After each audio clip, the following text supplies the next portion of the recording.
Hi there, this morning we're in the Carlton, in the east end of Glasgow. Celtic Park, about half a mile that direction, Bridgeton Cross, 200-300 yards behind the camera, and the Barras another quarter of a mile down there. Nowadays it's an area that has been regenerated and is looking pretty good. But back in the 1880s, this whole area would have been crowded with tenements. In those days there were 343 people to an acre in this part of Glasgow. Now an acre is roughly 2/3 the size of a football pitch, so there was an astonishing concentration of people. And of course the tenements would be 3 floors high, ground floor, and then 3 floors above that, maybe 3 or 4 families on each floor, and a single toilet in the stairhead for those families. It really was a very, very crowded part of the world.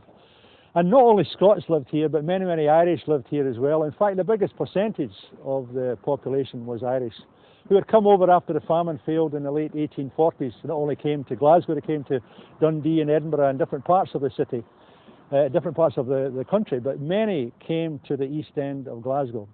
And also the men at that time found it very difficult to get a job. It was all right for the women who were around about the house, and they just had to go about their normal duties, trying to feed the family and trying to look after the children. But for the men it was a very, very hard time, because immigrants everywhere always have a job trying to find employment. Although the men found it difficult to find work, there were always things for them to do. A visit to the pub was on the cards, and in those days, my goodness, well, there are pubs in Glasgow. In the Salt Market, just down the road from here, a street which is only about 400 yards long, there were 54 licensed premises in 400 yards, in a quarter of a mile. Absolutely unbelievable. And the other thing that men did at the weekend there was that those that had work tended to stop about 1 o'clock on a Saturday.